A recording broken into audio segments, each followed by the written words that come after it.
ಭೀಮನ ಅಮಾವಾಸ್ಯೆ ಹಬ್ಬವನ್ನು ಆಚರಿಸಲಾಗುವುದು. ಈ ಅಮಾವಾಸ್ಯೆಯನ್ನು ಭೀಮನ ಅಮಾವಾಸ್ಯೆ ಅಥವಾ ಆಷಾಢ ಅಮಾವಾಸ್ಯೆ ಎಂದು ಸಹ ಕರೆಯುವರು. ಭೀಮನ ಅಮಾವಾಸ್ಯೆಯನ್ನು ಪರಶಿವನನ್ನು ಶ್ರದ್ಧಾ ಭಕ್ತಿಯಿಂದ ಪೂಜಿಸಲಾಗುವುದು. ಈ ದಿನ ಮಹಿಳೆಯರು ಉಪವಾಸವನ್ನು ಆಚರಿಸುತ್ತಾರೆ. ವಿವಾಹಿತ ಅಥವಾ ಅವಿವಾಹಿತ ಹೆಂಗಸರು ಅಥವಾ ಹುಡುಗಿಯರು ಪತಿ, ತಂದೆ, ಸಹೋದರ, ಮಗ ಮತ್ತು ಮನೆಯಲ್ಲಿನ ಇತರ ಪುರುಷರ ದೀರ್ಘಾಯುಷ್ಯ ಮತ್ತು ಸಮೃದ್ಧಿಗಾಗಿ ಈ ವ್ರತವನ್ನು ಆಚರಿಸುತ್ತಾರೆ. ಇನ್ನು ಜೀವನದುದ್ದಕ್ಕೂ ಖುಷಿಯಾಗಿರಬೇಕು ಅನ್ನೋ ಆಸೆ ಪ್ರತಿಯೊಬ್ಬರಿಗೂ ಇರುತ್ತದೆ. ಆದರೆ ಎಲ್ಲ ಕಾಲಕ್ಕೂ ಸಮಯ ಸಂದರ್ಭಗಳು ಒಂದೇ ರೀತಿ ಇರುವುದಿಲ್ಲ. ಯಾವುದೋ ಒಂದು ಕೆಟ್ಟ ಗಳಿಗೆ ಬಂದಾಗ ನಾವು ನಮ್ಮ ಯೋಚನೆ ಮಾಡುವ ಶಕ್ತಿ, ತಾಳ್ಮೆಯನ್ನು ಕಳೆದುಕೊಂಡು ಬಿಡುತ್ತೇವೆ. ಆಗ ಸಂಬಂಧಗಳ ನಡುವೆ ಮನಸ್ತಾಪಗಳು ಹೆಚ್ಚಾಗುತ್ತವೆ. ಹೀಗಾದಾಗ ಮನಸ್ಸಿನಲ್ಲಿ ನೆಮ್ಮದಿ ಕೂಡ ಇರುವುದಿಲ್ಲ. ಹೀಗೆ ಆಗುವುದಕ್ಕೆ ಕಾರಣ ಕೆಲ ರಾಶಿಯವರು ಕೆಲ ದೇವರುಗಳನ್ನು ಕಡೆಗಣಿಸುವುದಾಗಿರಬಹುದು.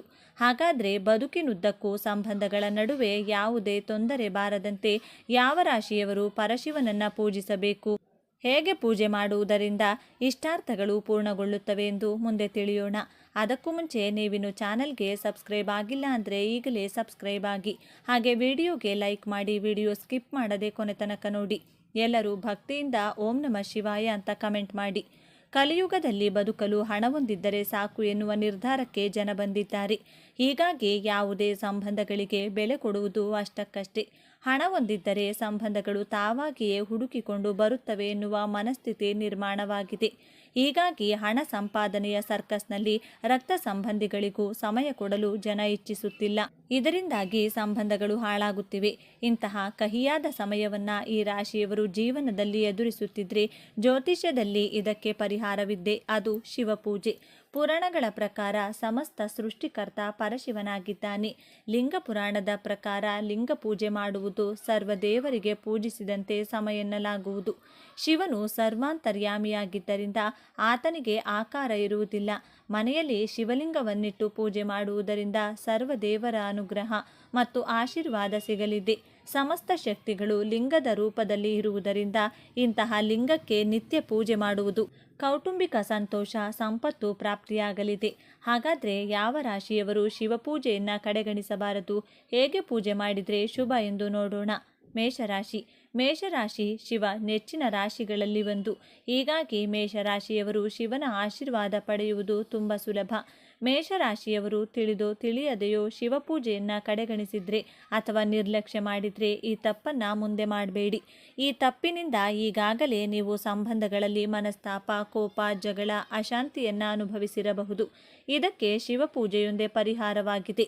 ಮೇಷರಾಶಿಯವರು ಶಿವಪೂಜೆ ಮಾಡುವಾಗ ಕೆಲ ವಿಷಯಗಳನ್ನು ಜಾಗರೂಕತೆಯಿಂದ ಪಾಲಿಸಬೇಕು. ಶಿವನನ್ನು ಆರಾಧನೆ ಮಾಡಲು ಸೋಮವಾರ ಆಯ್ಕೆ ಮಾಡಿಕೊಳ್ಳುವುದು ತುಂಬ ಒಳ್ಳೆಯದು. ಯಾಕೆಂದರೆ ಸೋಮವಾರ ಪರಮಾತ್ಮನಿಗೆ ಅತ್ಯಂತ ಪ್ರಿಯವಾದ ದಿನ ಎನ್ನುವುದು ತಿಳಿದಿರುವ ವಿಚಾರ. ಈ ದಿನ ಭಕ್ತಿಯಿಂದ ಪೂಜಿಸಿದರೆ ಅರ್ಧನಾರೀಶ್ವರ ಪ್ರಸನ್ನನಾಗಿ ಇಷ್ಟಾರ್ಥಗಳನ್ನು ಬಹುಬೇಗ ಈಡೇರಿಸುತ್ತಾನೆ. ನೀವು ಮನೆಯಲ್ಲಿ ಶಿವಪೂಜೆ ಮಾಡುವ ನಿರ್ಧಾರ ಮಾಡಿದರೆ ಕೆಲ ವಿಚಾರಗಳನ್ನು ಗಮನದಲ್ಲಿಡಬೇಕು. ಅಪ್ಪಿತಪ್ಪಿಯೂ ಸಹ ಕೆಲ ತಪ್ಪುಗಳನ್ನು ಮಾಡಬಾರ್ದು. ಒಮ್ಮೆ ಶಿವಲಿಂಗದಲ್ಲಿ ಶಕ್ತಿಯನ್ನು ಆಹ್ವಾನ ಮಾಡಿದ ನಂತರ ಪೂಜೆಯನ್ನು ನಿಲ್ಲಿಸಬಾರದು.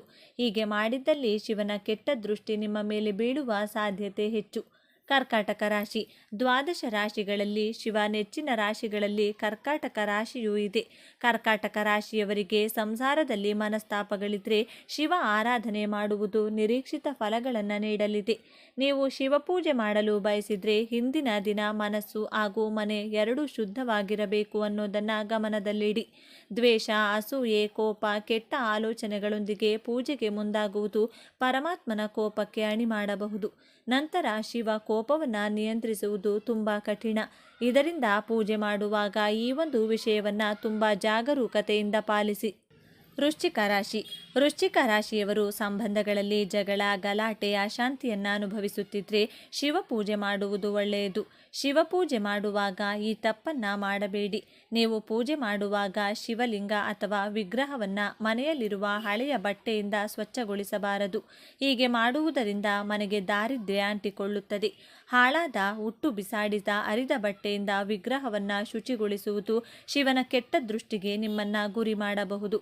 ಇದರಿಂದ ಶಿವನಿಗೆ ಅಪಚಾರ ಮಾಡಿದಂತಾಗುತ್ತದೆ.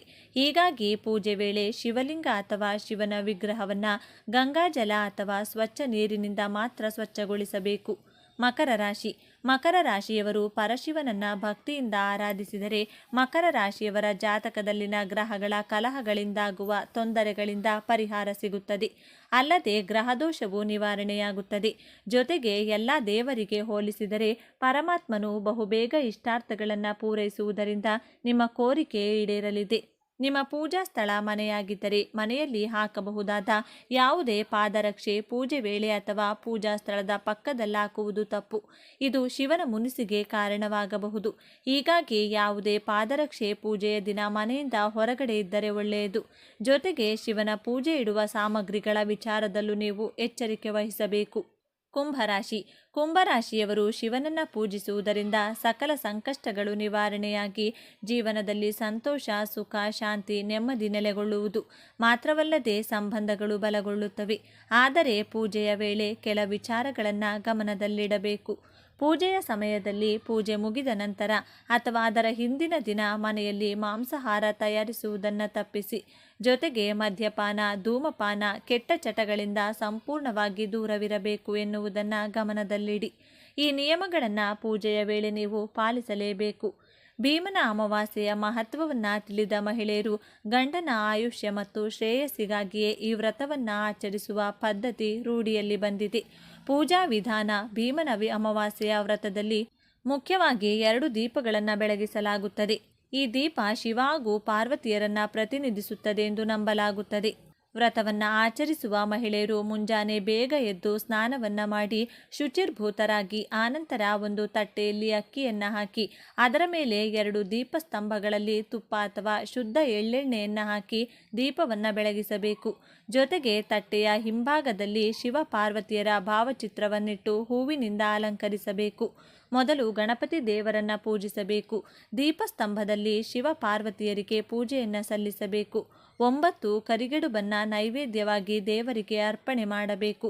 9 ಎಳೆಯ ಗೌರಿ ದಾರಕ್ಕೆ ಅರಿಶಿನ ಕುಂಕುಮವನ್ನು ಲೇಪಿಸಿಟ್ಟು ಪೂಜೆ ಮಾಡಬೇಕು. ಈ ಪೂಜೆಯ ಸಂದರ್ಭದಲ್ಲಿ ಶಿವಾಷ್ಟೋತ್ತರ ಹಾಗೂ ಗೌರಿ ಅಷ್ಟೋತ್ತರಗಳನ್ನು ಪಠಣ ಮಾಡಬೇಕು. ಪೂಜೆ ಮುಗಿದ ನಂತರ ಗೌರಿ ದಾರವನ್ನು ಕಂಕಣದಂತೆ ಕೈಗೆ ಕಟ್ಟಿಕೊಳ್ಳಬೇಕು. ಹೀಗೆ ಕಂಕಣವನ್ನು ಕಟ್ಟಿಕೊಂಡ ನಂತರ ಸುಮಂಗಲಿಯರು ತಮ್ಮ ಪತಿಯನ್ನು ದೇವರ ಸ್ವರೂಪವೆಂದು ಭಾವಿಸಿ ಭಕ್ತಿ ಭಾವದಲ್ಲಿ ಪತಿಯ ಪಾದ ಪೂಜೆಯನ್ನು ಕೈಗೊಂಡು ಅವರ ಆಶೀರ್ವಾದವನ್ನು ಪಡೆದುಕೊಳ್ಳಬೇಕು. ಭೀಮನ ಅಮಾವಾಸ್ಯೆಯ ದಿನ ಮಹಿಳೆಯರು ಕರಿದ ಆಹಾರವನ್ನು ಸೇವಿಸುವುದಿಲ್ಲ. ಭೀಮನ ಅಮಾವಾಸ್ಯೆ ಎಂದು ಕೆಲವು ಗೃಹಿಣಿಯರು ನೀರನ್ನು ಸಹ ಸೇವಿಸದೆ ಕಟ್ಟ ಉಪವಾಸವನ್ನು ಆಚರಿಸುತ್ತಾರೆ. ಕೆಲವೆಡೆ ಜ್ಯೋತಿರ್ಭೀಮೇಶ್ವರ ವ್ರತದಂದು ಶಿವ ಪಾರ್ವತಿಯರಿಗೆ ತಂಬಿಟ್ಟು ದೀಪವನ್ನು ಸಹ ಬೆಳಗಿ ಪೂಜೆ ಮಾಡಲಾಗುತ್ತದೆ. ಪತಿಯ ದೀರ್ಘಾಯುಷ್ಯ ಮತ್ತು ಶ್ರೇಯಸ್ಸಿಗಾಗಿಯೇ ಈ ವ್ರತಾಚರಣೆಯನ್ನು ಮಾಡುವುದರಿಂದ ಈ ವ್ರತಕ್ಕೆ ಪತಿ ಸಂಜೀವಿನಿ ವ್ರತ ಎಂದು ಕರೆಯಲಾಗುತ್ತದೆ. ಶಿವದೇವರನ್ನ ಜ್ಯೋತಿಯ ರೂಪದಲ್ಲಿ ಪೂಜಿಸುವುದರಿಂದ ಈ ವ್ರತಕ್ಕೆ ಜ್ಯೋತಿರ್ಭೀಮೇಶ್ವರ ವ್ರತ ಎಂದು ಹೆಸರು ಬಂದಿದೆ. 2 ತುಪ್ಪದ ದೀಪದಲ್ಲಿ ಪಾರ್ವತಿ ಪರಮೇಶ್ವರರನ್ನು ಆಹ್ವಾನಿಸುವುದರಿಂದ ದೀಪಸ್ತಂಭ ವ್ರತ ಎಂದು ಸಹ ಕರೆಯಲಾಗುತ್ತದೆ. ನಮ್ಮ ಮಲೆನಾಡಿನ ಭಾಗದಲ್ಲಿ ಈ ದಿನ ಮಾವನ ಮನೆಯವರು ತಮ್ಮ ಅಳಿಯಂದಿರಿಗೆ ಕೊಡೆ ಅಥವಾ ಛತ್ರಿಯನ್ನು ಉಡುಗೊರೆಯಾಗಿ ನೀಡುವ ಪದ್ಧತಿ ಇದೆ. ಹಾಗಾಗಿಯೇ ಮಲೆನಾಡು ಭಾಗದಲ್ಲಿ ಈ ಹಬ್ಬವನ್ನು ಕೊಡೆ ಅಮಾವಾಸ್ಯೆ ಎಂದು, ದಕ್ಷಿಣ ಕನ್ನಡದಲ್ಲಿ ಆಟಿ ಅಮಾವಾಸ್ಯೆ ಎಂದು ಕರೆಯಲಾಗುತ್ತದೆ. ದಕ್ಷಿಣ ಕನ್ನಡದ ಕಡೆ ಈ ದಿನ ಹಾಲೆ ಮರದ ಕಷಾಯವನ್ನು ಸ್ವೀಕರಿಸಲಾಗುತ್ತದೆ. ಇದರಿಂದ ದೇಹಕ್ಕೆ ರೋಗ ನಿರೋಧಕ ಶಕ್ತಿ ದೊರೆಯುತ್ತದೆ ಎಂಬ ಪ್ರತೀತಿಯೂ ಇದೆ. ಭೀಮನ ಅಮಾವಾಸ್ಯೆಯ ಪೂಜೆಯಿಂದಾಗುವ ಪ್ರಯೋಜನಗಳು. ಶಿವ ಮತ್ತು ಪಾರ್ವತಿಯರು ಇದೇ ದಿನ ಮದುವೆಯಾಗಿ ಆದರ್ಶ ಸತಿಪತಿಯರಾಗಿ ಬದುಕಿದರು ಎಂಬ ಪ್ರತೀತಿ ಇರುವುದರಿಂದ ಈ ದಿನ ಬಹಳ ಮಹತ್ವವನ್ನು ಪಡೆದುಕೊಂಡಿದೆ. ಭೀಮನ ಅಮಾವಾಸ್ಯೆಯ ವ್ರತಾಚರಣೆಯಿಂದ ಭೀಮನಂತಹ ಅಂದರೆ ಶಿವದೇವರಂತಹ ಪತಿ ದೊರೆಯುತ್ತಾನೆ. ಅದೇ ರೀತಿ ವಿವಾಹಿತ ಹೆಣ್ಣು ಮಕ್ಕಳ ಗಂಡಂದಿರಿಗೆ ದೀರ್ಘಾಯುಷ್ಯ, ಯಶಸ್ಸು ಹಾಗೂ ಸಂತೋಷ ದೊರೆಯುತ್ತದೆ.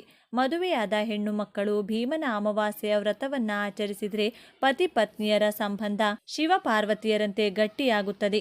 ಆಷಾಢ ಮಾಸದ ಆರಂಭದಲ್ಲಿ ಗಂಡನ ಮನೆಯಿಂದ ತವರು ಮನೆಗೆ ಹೋದ ಹೆಣ್ಣು ಮಕ್ಕಳು ಈ ಭೀಮನ ಅಮಾವಾಸ್ಯೆಯ ದಿನ ಮತ್ತೆ ಮರಳಿ ಗಂಡನ ಮನೆಗೆ ವಾಪಸ್ಸಾಗಿ ಭೀಮನ ಅಮಾವಾಸ್ಯೆಯ ವ್ರತವನ್ನು ಮಾಡಿ ಮತ್ತೆ ಜೀವನವನ್ನು ಪುನರಾರಂಭಿಸುತ್ತಾರೆ.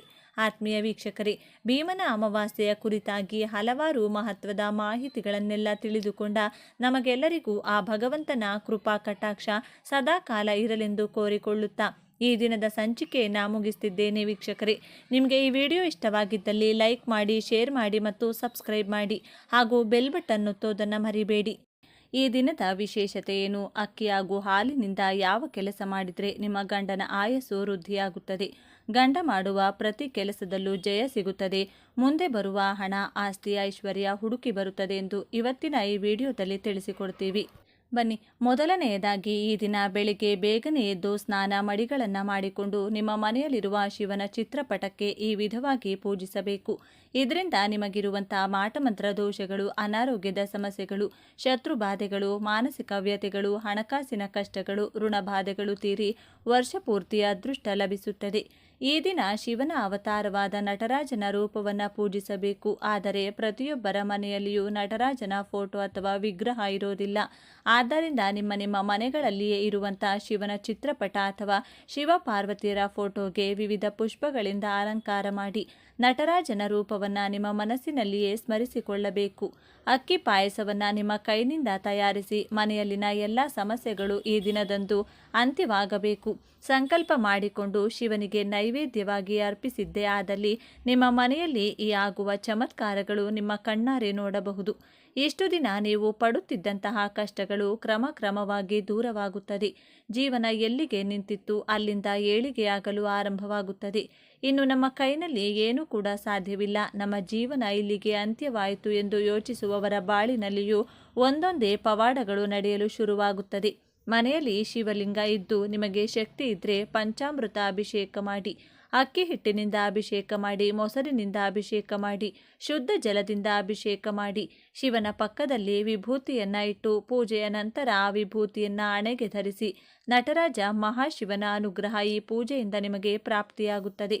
ಪೂಜೆಯ ಬಳಿಕ ದೇವರ ಮುಂದೆ ಇಟ್ಟಿದ್ದ ಅಕ್ಕಿ ಪಾಯಸದ ನೈವೇದ್ಯವನ್ನು ಪ್ರಸಾದದ ರೂಪದಲ್ಲಿ ಮನೆಯ ಸದಸ್ಯರು ಸ್ವೀಕರಿಸಬೇಕು.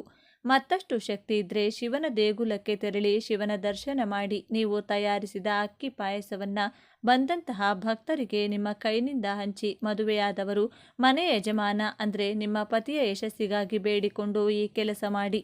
ಮದುವೆ ಆಗದ ಹೆಣ್ಣು ಮಕ್ಕಳಿದ್ರೆ ಉತ್ತಮ ವರ ಸಿಗಲೆಂದು ಅಕ್ಕಿ ಪಾಯಸವನ್ನು ಶಿವನಿಗೆ ನೈವೇದ್ಯವಾಗಿಟ್ಟು ಬೇಡಿಕೊಳ್ಳಿ.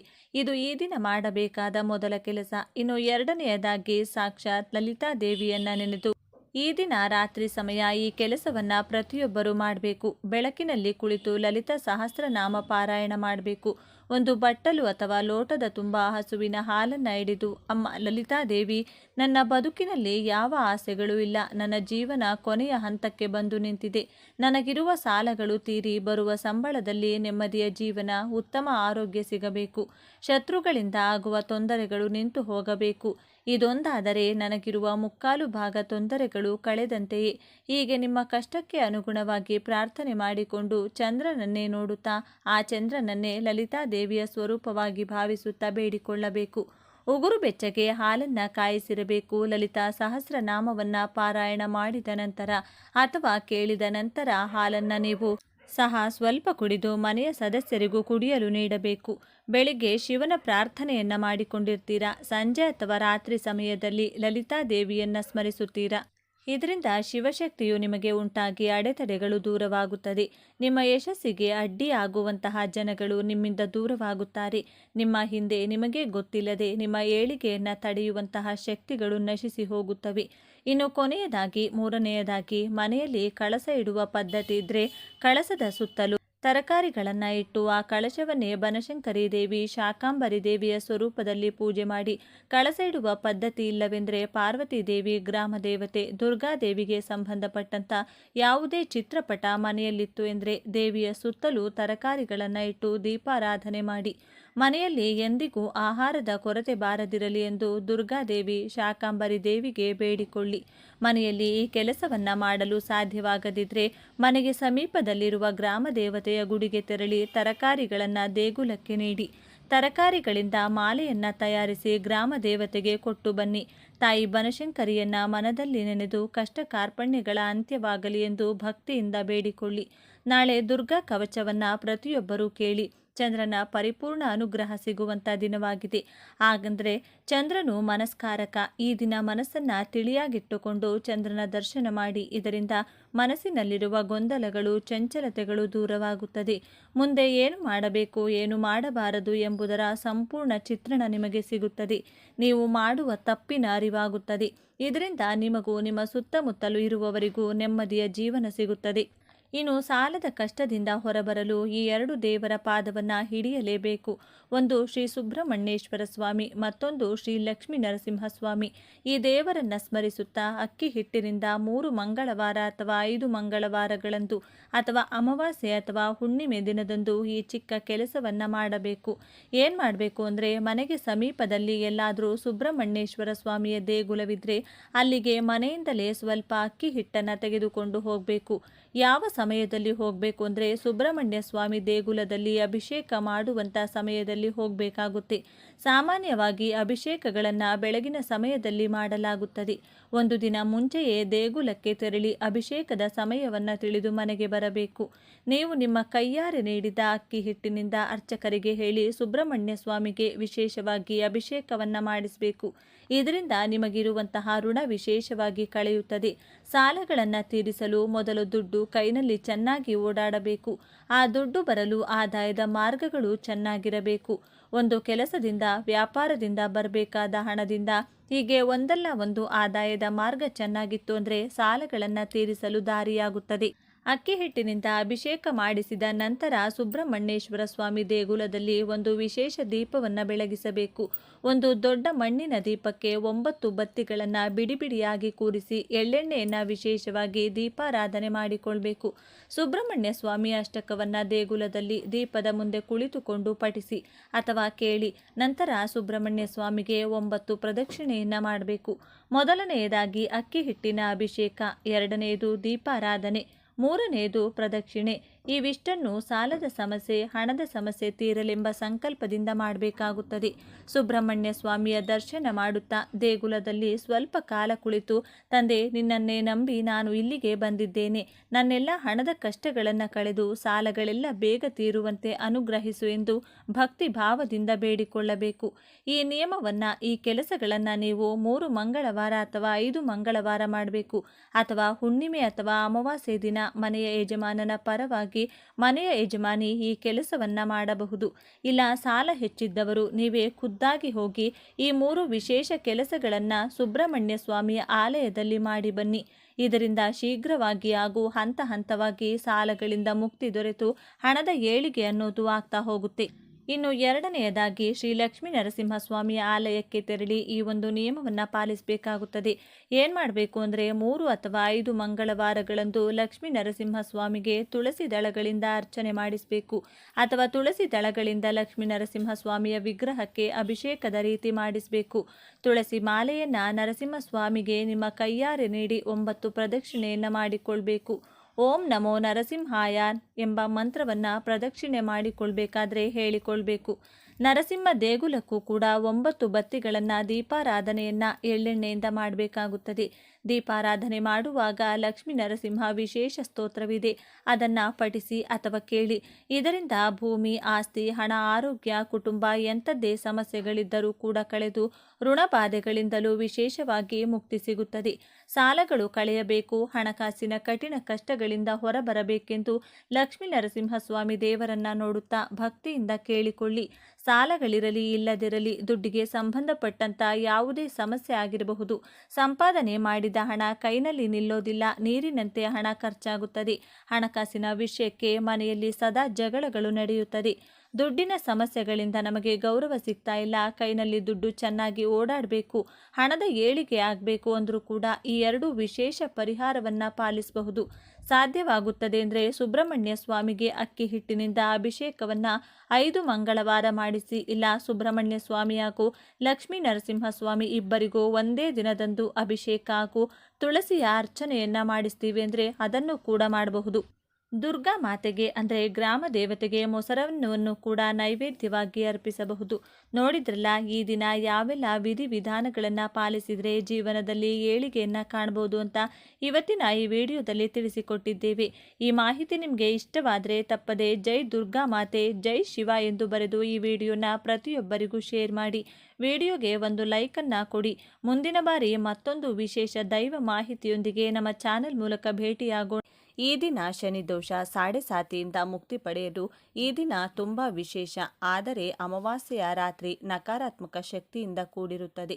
ಈ ದಿನ ಉಗುರು ಅಥವಾ ಕೂದಲು ಕತ್ತರಿಸುವುದು, ತಡವಾಗಿ ಮಲಗುವುದು, ಉಪ್ಪು ಅಥವಾ ಎಣ್ಣೆ ಅಥವಾ ಕಬ್ಬಿಣ ಖರೀದಿಸುವುದು, ಮಾಂಸಾಹಾರ ಸೇವಿಸುವುದು ಮತ್ತು ಪ್ರಾಣಿಗಳಿಗೆ ಹಾನಿ ಮಾಡುವುದು ತಪ್ಪು. ಧನಾತ್ಮಕತೆಯನ್ನು ಕಾಪಾಡಿಕೊಳ್ಳುವುದು ಮುಖ್ಯ. ಇನ್ನು ಈ ಶಕ್ತಿಯುತವಾದ ದಿನದಂದು ಕೇವಲ ಈ ಒಂದು ಮರವನ್ನು ಮುಟ್ಟಿದ್ರೆ ಸಾಕು, 7 ತಲೆಮಾರುಗಳವರೆಗೂ ಕರಗದಷ್ಟು ಹಣ ಬರುತ್ತದೆ. ನಿಮ್ಮ ಜೀವನದಲ್ಲಿರುವ ಬಡತನ ಪೂರ್ತಿಯಾಗಿ ಹೊರಟು ಹೋಗುತ್ತದೆ. ಕಷ್ಟಗಳು, ಆರ್ಥಿಕ ಸಮಸ್ಯೆಗಳು ಎಲ್ಲವೂ ಹೋಗುತ್ತದೆ. 1 ವರ್ಷದವರೆಗೂ ಹಣಕ್ಕೆ ಯಾವ ಲೋಪವೂ ಬರುವುದಿಲ್ಲ. ಲಕ್ಷ್ಮೀ ದೇವಿಯ ಅನುಗ್ರಹ ಸಿಗುತ್ತದೆ ಎಂದು ನಮ್ಮ ಪೂರ್ವಿಕರು ಹೇಳಿದ್ದಾರೆ. ಹಾಗಾದರೆ ಯಾವ ಮರವನ್ನು ಮುಟ್ಟಬೇಕೆಂದು ಈ ವಿಡಿಯೋದಲ್ಲಿ ನಾವು ತಿಳಿದುಕೊಳ್ಳೋಣ. ಆದರೆ ಅದಕ್ಕೂ ಮುಂಚೆ ನೀವಿನ್ನೂ ನಮ್ಮ ಚಾನಲ್ನ ಸಬ್ಸ್ಕ್ರೈಬ್ ಮಾಡಿಕೊಂಡಿಲ್ಲ ಅಂದರೆ ಖಂಡಿತ ಈಗಲೇ ಸಬ್ಸ್ಕ್ರೈಬ್ ಮಾಡಿಕೊಳ್ಳಿ. ಹಾಗೆ ಈ ವಿಡಿಯೋ ಇಷ್ಟ ಆದರೆ ಮರೆಯದೆ ಒಂದು ಲೈಕ್ ಕೊಡಿ. ಎಲ್ಲರೂ ಭಕ್ತಿಯಿಂದ ಓಂ ಶ್ರೀ ಮಹಾಲಕ್ಷ್ಮಿ ನಮಃ ಅಂತ ಕಮೆಂಟ್ ಮಾಡಿ. ಸ್ನೇಹಿತರೆ, ಈ ಅಮಾವಾಸ್ಯೆಯ ದಿನ ಶನಿದೋಷ, ಸಾಡೆಸಾತಿ ಮತ್ತು ದಯ್ಯಗಳಿಂದ ಮುಕ್ತಿ ಪಡೆಯಲು ಈ ದಿನವು ಬಹಳ ವಿಶೇಷವಾಗಿದೆ. ಆದರೆ ಅಮಾವಾಸ್ಯೆ ರಾತ್ರಿಯನ್ನು ಭಯಾನಕವೆಂದು ಪರಿಗಣಿಸಲಾಗುತ್ತದೆ. ಏಕೆಂದರೆ ಈ ದಿನದಂದು ಚಂದ್ರ ಕಣ್ಮರೆಯಾಗುತ್ತಾನೆ ಮತ್ತು ನಕಾರಾತ್ಮಕ ಶಕ್ತಿಯು ಸಕ್ರಿಯವಾಗಿರುತ್ತದೆ. ಅಲ್ಲದೆ ಶನಿಯು ಬಹಳ ಪ್ರಭಾವಶಾಲಿ ಗ್ರಹ. ಆದ್ದರಿಂದ ಈ ಅಮಾವಾಸ್ಯೆಯ ದಿನದಂದು ಯಾವುದೇ ತಪ್ಪುಗಳನ್ನು ಮಾಡಬಾರದು. ಇಲ್ಲದಿದ್ದರೆ ಜೀವನದುದ್ದಕ್ಕೂ ಅದರ ಕೆಟ್ಟ ಪರಿಣಾಮಗಳನ್ನು ಅನುಭವಿಸಬೇಕಾಗುತ್ತದೆ. ಈ ಅಮಾವಾಸ್ಯೆಯಂದು ಈ ಕೆಲಸಗಳನ್ನು ಮಾಡಬೇಡಿ. ಈ ಅಮಾವಾಸ್ಯೆಯ ದಿನ ತಡವಾಗಿ ಮಲಗಬಾರದು. ಉಗುರು ಅಥವಾ ಕೂದಲನ್ನು ಕತ್ತರಿಸಬಾರದು. ಇದು ಅದೃಷ್ಟವನ್ನು ದುರದೃಷ್ಟವಾಗಿ ಪರಿವರ್ತಿಸುತ್ತದೆ ಎಂದು ನಂಬಲಾಗಿದೆ. ಈ ಅಮಾವಾಸ್ಯೆಯಂದು ಬಡವರು, ಕಾರ್ಮಿಕರು, ನಿರ್ಗತಿಕರು, ನಾಯಿ ಅಥವಾ ಕಾಗೆ ನಿಮ್ಮ ಮನೆ ಬಾಗಿಲಿಗೆ ಬಂದರೆ ಆಹಾರವನ್ನು ನೀಡಿ. ಈ ದಿನ ಪ್ರಾಣಿಗಳಿಗೆ ಹಾನಿ ಮಾಡಿದರೆ ಶನಿಯ ಕೋಪಕ್ಕೆ ನೀವು ಗುರಿಯಾಗುತ್ತೀರಿ. ಈ ಅಮಾವಾಸ್ಯೆಯಂದು ಉಪ್ಪು, ಎಣ್ಣೆ, ಕಬ್ಬಿಣ ಖರೀದಿಸುವುದು ಅಶುಭ. ಅದು ಆರ್ಥಿಕ ನಷ್ಟಕ್ಕೆ ಕಾರಣವಾಗಬಹುದು. ಅಮಾವಾಸ್ಯೆಯ ರಾತ್ರಿ ನಕಾರಾತ್ಮಕ ಶಕ್ತಿಗಳು ಹೆಚ್ಚಿರುತ್ತವೆ. ಆದ್ದರಿಂದ ಅಮಾವಾಸ್ಯೆಯ ರಾತ್ರಿ ಸ್ಮಶಾನ ಅಥವಾ ನಿರ್ಜನ ಸ್ಥಳಕ್ಕೆ ಹೋಗಬೇಡಿ. ಈ ಅಮಾವಾಸ್ಯೆಯಂದು ಮಾದಕ ದ್ರವ್ಯಗಳು ಮತ್ತು ಮಾಂಸಾಹಾರ ಸೇವಿಸುವುದನ್ನು ನಿಷೇಧಿಸಲಾಗಿದೆ. ಈ ದಿನದಂದು ಯಾರನ್ನೂ ತಪ್ಪಾಗಿ ಮಾನಸಿಕವಾಗಿ ಅಥವಾ ದೈಹಿಕವಾಗಿ ನೋಯಿಸಬೇಡಿ. ಮರಗಳನ್ನು ಕಡಿಯಬೇಡಿ. ಇದು ಪಿತೃದೋಷಕ್ಕೆ ಕಾರಣವಾಗುತ್ತದೆ. ಇನ್ನು ಈ ಅಮಾವಾಸ್ಯೆ ದಿನ ಲಕ್ಷ್ಮೀ ದೇವಿಯ ಆರಾಧನೆ ತುಂಬ ಶ್ರೇಷ್ಠವಾದ ಫಲ ಕೊಡುತ್ತದೆ. ಯಾರು ತಮ್ಮ ಮನೆಯಲ್ಲಿ ಲಕ್ಷ್ಮೀ ದೇವಿಯ ಆರಾಧನೆ ಮಾಡುತ್ತಾರೋ ಅವರಿಗೆ ಕಷ್ಟಗಳು, ಸಮಸ್ಯೆಗಳು ಹೋಗುವಂತೆ ಲಕ್ಷ್ಮೀ ದೇವಿಯವರಿಗೆ ಆಶೀರ್ವಾದ ಮಾಡಿ ಅವರ ಮನೆಯೊಳಗೆ ಪ್ರವೇಶಿಸಿ ಅಷ್ಟೈಶ್ವರ್ಯಗಳ ಸುರಿಮಳೆ ಸುರಿಸುತ್ತಾಳೆ. ಹಾಗಾಗಿ ಅಮಾವಾಸ್ಯೆಯ ದಿನದಂದು ಮಾತೆ ಲಕ್ಷ್ಮಿಯನ್ನ ಆರಾಧಿಸುವುದು ತುಂಬ ಒಳ್ಳೆಯದು. ಒಂದು ಸಲ ಶ್ರೀ ಮಹಾವಿಷ್ಣು ಮಹಾಲಕ್ಷ್ಮಿಯೊಂದಿಗೆ ಈ ರೀತಿ ಹೇಳಿದ್ದರು: ದೇವಿ, ಈಗ ಕಲಿಯುಗ ಶುರುವಾಗಿದೆ. ಪ್ರತಿ ಮನುಷ್ಯ ಧರ್ಮದ ಮೇಲೆ ಅವಲಂಬಿಸುವುದಿಲ್ಲ, ಕೇವಲ ಹಣದ ಮೇಲೆ ಅವಲಂಬಿಸಿ ಮನುಷ್ಯ ಬದುಕುತ್ತಾನೆ. ಹಾಗಾಗಿ ದೇವಿ, ನೀನು ಸ್ವತಃ ಭೂಲೋಕಕ್ಕೆ ಹೋಗಿ ಪ್ರತಿ ವ್ಯಕ್ತಿಗೂ ಹಣ ಸಿಗುವಂತೆ ಮಾಡು ಎಂದು ಹೇಳಿದರು. ಅದಕ್ಕೆ ಲಕ್ಷ್ಮೀದೇವಿ, ಸ್ವಾಮಿ, ಮೊದಲೇ ಇದು ಕಲಿಯುಗ, ಪ್ರತಿ ಮನುಷ್ಯ ಕೆಟ್ಟ ಆಲೋಚನೆಯಿಂದಿರುತ್ತಾನೆ. ಅಂಥವರ ಹತ್ತಿರ ನನ್ನನ್ನು ಹೋಗು ಅನ್ನುತ್ತಿದ್ದೀರಾ? ಇದು ನ್ಯಾಯನ? ನಿಮ್ಮ ಪಾದ ಸೇವೆ ಬಿಟ್ಟು ಪ್ರತಿಯೊಬ್ಬರ ಹತ್ತಿರ ನನ್ನನ್ನು ಹೋಗು ಅನ್ನುತ್ತಿದ್ದೀರಿ. ಇದು ಎಷ್ಟರ ಮಟ್ಟಿಗೆ ಸರಿ? ನಾನು ಯಾವ ಪರಿಸ್ಥಿತಿಯಲ್ಲೂ ಹೋಗುವುದಿಲ್ಲ ಅಂದರು ಲಕ್ಷ್ಮಿ. ಆಗ ಮಹಾವಿಷ್ಣು, ದೇವಿ, ಎಲ್ಲರ ಹತ್ತಿರ ನೀನು ಇರುವ ಅಗತ್ಯವಿಲ್ಲ. ಯಾರ ಹತ್ತಿರ ಇರಬೇಕೆಂದು ನಾನು ಹೇಳುತ್ತೇನೆ ಅಂಥವರ ಹತ್ತಿರ ಮಾತ್ರ ನೀನು ಇರಬೇಕು. ಮೊದಲನೆಯದು ಧರ್ಮವನ್ನು ನಂಬುವವರು ಹಾಗೂ ಪಾಲಿಸುವವರು, ಅವರ ಮೇಲೆ ನಿನ್ನ ಕರುಣೆ ಇರಬೇಕು. ಎರಡನೆಯದು ಎಲ್ಲ ಸಮಯದಲ್ಲೂ ಸತ್ಯ ನುಡಿಯುವವರು, ಸುಳ್ಳು ಮಾತನಾಡದೆ ಕೇವಲ ಸತ್ಯ ಮಾತ್ರ ಆಡುವ ವ್ಯಕ್ತಿಯ ಹತ್ತಿರ ನೀನಿರಬೇಕು. ಮೂರನೆಯದು, ಯಾವಾಗಲೂ ಅವನ ಕುಟುಂಬಕ್ಕಾಗಿ ಮಾತ್ರವಲ್ಲದೆ ಸಕಲ ಜೀವರಾಶಿಗಾಗಿ ಪರಿತಪಿಸುವ ವ್ಯಕ್ತಿಯ ಹತ್ತಿರ ಸದಾಕಾಲ ನೀನಿರಬೇಕು. ನಾಲ್ಕನೆಯದು, ದೈವ ಕಾರ್ಯಗಳನ್ನು ಮಾಡುವ ವ್ಯಕ್ತಿಯ ಹತ್ತಿರ ನೀನಿರಬೇಕು. ಈ 4 ಜನರ ಹತ್ತಿರ ಯಾವ ಸಂದೇಹವೂ ಇಲ್ಲದೆ ನೀನು ಇರಬಹುದು ಅಂದರು ಮಹಾವಿಷ್ಣು. ಆಗ ದೇವಿ, ಸ್ವಾಮಿ, ಮೊದಲು ನೀವು ಎಲ್ಲರ ಹತ್ತಿರವೂ ಹೋಗು ಎಂದು ಹೇಳಿದ್ದೀರಿ, ಅದಕ್ಕೆ ಅರ್ಥವೇನು ಎಂದು ಹೇಳಿದರು. ಆಗ ಮಹಾವಿಷ್ಣು, ದೇವಿ, ನೀನು ಎಲ್ಲರ ಹತ್ತಿರ ಹೋದರೂ ಕೂಡ ಕೆಲ ಕಾಲ ಮಾತ್ರವೇ ಅವರ ಹತ್ತಿರವಿದ್ದು ಕೊನೆಯಲ್ಲಿ ನಾನು ಹೇಳಿದಂಥ ಈ 4 ಜನರ ಹತ್ತಿರ ಬಂದು ಬಿಡಬೇಕೆಂದು ಹೇಳಿದರು. ಆಗ ಮಹಾಲಕ್ಷ್ಮಿ, ಸ್ವಾಮಿ, ಯಾವ ರೀತಿ, ಹೇಗೆ ಬಂದು ಬಿಡಲು ಸಾಧ್ಯ ಎಂದು ಕೇಳಿದರು. ಆಗ ಮಹಾವಿಷ್ಣು, ದೇವಿ, ನೀನು 3 ರೀತಿಯಲ್ಲಿ ಅವರಿಂದ ದೂರವಾಗುತ್ತೀಯ. ನಾನು 3ರನ್ನ ನಿನಗೆ ಸಹಾಯಕ್ಕಾಗಿ ಸೃಷ್ಟಿಸುತ್ತೇನೆ. ಮೊದಲನೆಯವನು ಅನಾರೋಗ್ಯ ತರುತ್ತಾನೆ. ಆಗ ಚಿಕಿತ್ಸೆಗಾಗಿ ನಿನ್ನನ್ನು ಅದೇ ವ್ಯಕ್ತಿ ಬೇರೆಯವರಿಗೆ ಕೊಡುತ್ತಾನೆ. ಇದರಿಂದ ನೀನು ಬೇರೆಯವರ ಹತ್ತಿರ ಸುಲಭವಾಗಿ ಹೋಗುತ್ತೀಯ. ಎರಡನೆಯವನು ಸುಳ್ಳು ಹೇಳುವಂತೆ ಮಾಡುತ್ತಾನೆ. 1 ಸುಳ್ಳು ಮುಚ್ಚಿಡಲು 100 ಸುಳ್ಳುಗಳು ಹೇಳಬೇಕು. ಆ ರೀತಿ ಸುಳ್ಳು ಖಾಲಿಯಾದಾಗ ಅಥವಾ ಜನರು ಅವನನ್ನು ನಂಬುವುದು ಬಿಟ್ಟಾಗ ಅದುವರೆಗೂ ಅವನು ಕೂಡಿಟ್ಟಿರುವಂತಹ ಹಣ, ಗೌರವ, ಆಸ್ತಿ, ಮರ್ಯಾದೆ ಎಲ್ಲವೂ ಕೂಡ ದೂರವಾಗುತ್ತದೆ. ಆ ರೀತಿ ನೀನು ಆ ವ್ಯಕ್ತಿಯಿಂದ ದೂರವಾಗುತ್ತೀಯ. ಮೂರನೆಯವನು ಕೆಟ್ಟ ಆಲೋಚನೆಗಳನ್ನು ತರಿಸುತ್ತಾನೆ. ಮನುಷ್ಯ ಅವನು ಮಾಡಿದ ಕೆಟ್ಟ ಕೆಲಸಗಳನ್ನು ಮುಚ್ಚಿಹಾಕಲು ಹಣ ಖರ್ಚು ಮಾಡುತ್ತಾನೆ. ಒಮ್ಮೊಮ್ಮೆ ಅವನು ಮಾಡಿರುವ ಕೆಲಸ ಮುಚ್ಚಿಹಾಕಲು ಅದುವರೆಗೂ ಅವನು ಕೂಡಿಟ್ಟಿರುವ ಹಣವೆಲ್ಲ ಕೂಡ ಖರ್ಚು ಮಾಡಬೇಕಾಗುತ್ತದೆ. ಆ ರೀತಿ ನೀನು ಆ ವ್ಯಕ್ತಿಯಿಂದ ದೂರ ಆಗುತ್ತೀಯ. ದೇವಿ, ಈ 3 ವ್ಯಕ್ತಿಗಳು ಯಾವಾಗಲೂ ನಿನಗೆ ಸಹಾಯ ಮಾಡುತ್ತಾರೆ. ನಿನಗೆ ಯಾವ ವ್ಯಕ್ತಿ ಇಷ್ಟ ಇಲ್ಲವೋ ಅಥವಾ ಯಾರ ಮನೆಯಲ್ಲಿ ಇರಲು ಇಷ್ಟ ಇಲ್ಲವೋ ಅಂತಹ ವ್ಯಕ್ತಿಯ ಹತ್ತಿರ ಈ 3 ವ್ಯಕ್ತಿಗಳನ್ನು ಕಳಿಸು. ಅವರು ಅವರ ಕೆಲಸ ಶುರು ಮಾಡುತ್ತಾರೆ. ಆ ಮೂಲಕ ನೀನು ಅವರಿಂದ ದೂರವಾಗುತ್ತೀಯ ಎಂದು ಹೇಳಿದರು. ಹಾಗಾಗಿ ಸ್ನೇಹಿತರೆ, ಈ 3 ಗುಣಗಳಿರುವಂತಹ ವ್ಯಕ್ತಿಗಳು ಕಲಿಯುಗದಲ್ಲಿ ಲಕ್ಷ್ಮಿ ಅನುಗ್ರಹ ಪಡೆಯಲು ಸಾಧ್ಯವಾಗುವುದಿಲ್ಲ. ಆ ತಾಯಿ ಅನುಗ್ರಹ ಇದ್ದಾಗ ಮಾತ್ರವೇ ಜೀವನದಲ್ಲಿ ನಾವು ಏನನ್ನ ಬೇಕಾದರೂ ಸಾಧಿಸಲು ಸಾಧ್ಯವಾಗುತ್ತದೆ.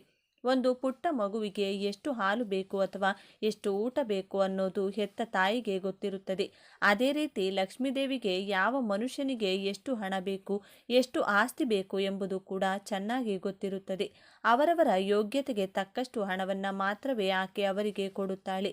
ಇನ್ನು ಹೆಚ್ಚು ಹಣ ಬೇಕು ಅನ್ನುವ ಕೋರಿಕೆ ಇರುವವರು ಮೊದಲು ಒಳ್ಳೆಯ ಆಲೋಚನೆ, ಒಳ್ಳೆಯ ದಾರಿಯಲ್ಲಿ ನಡೆಯುವುದು ಕಲಿತುಕೊಳ್ಳಬೇಕು. ಕೆಟ್ಟ ಆಲೋಚನೆ ಇಟ್ಟುಕೊಂಡು 1000 ಪೂಜೆಗಳು ಮಾಡಿದರೂ ಪ್ರಯೋಜನವಿರುವುದಿಲ್ಲ.